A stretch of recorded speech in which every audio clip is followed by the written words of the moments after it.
What's been the most interesting introduction you've encountered when, introducing yourself?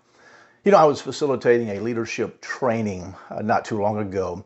And before I began, I went around the room meeting with people and just making introductions with them and just kind of getting to know them. And most people, when I would introduce myself, I would, ask them, hey, how are you doing today? And many of them would give me, hey, I'm doing fine, Scott, or hey, I'm blessed and highly favored, or I'm just peachy, some version of that. But when I asked this one person, how are you? He said, I'm living my best life. Now that intrigued me, and I asked him, why do you say that? And he pointed me to the scripture in Jeremiah chapter 29:11, and many of you know this scripture. It says, for I know the plans I have for you, declares the Lord. Plans to prosper you and not to harm you, plans to give you a hope and a future.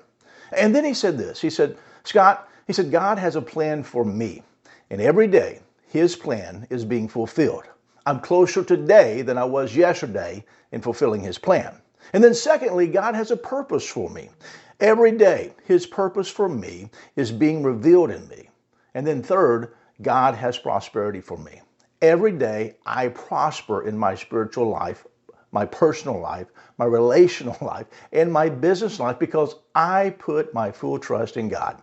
He says, today, I'm living my best life. Now, it really got me thinking. We have to trust God to fulfill inside of us his plan and his purpose in his time so that we will reap the things he desires to give us. Let me challenge you today to start living your best life. You see, God has a purpose. He has a plan specifically for you, and he wants the best for you. Trust him today in whatever area of life you may be struggling with. He does have your best interest at heart. Hey, I hope this helps you today.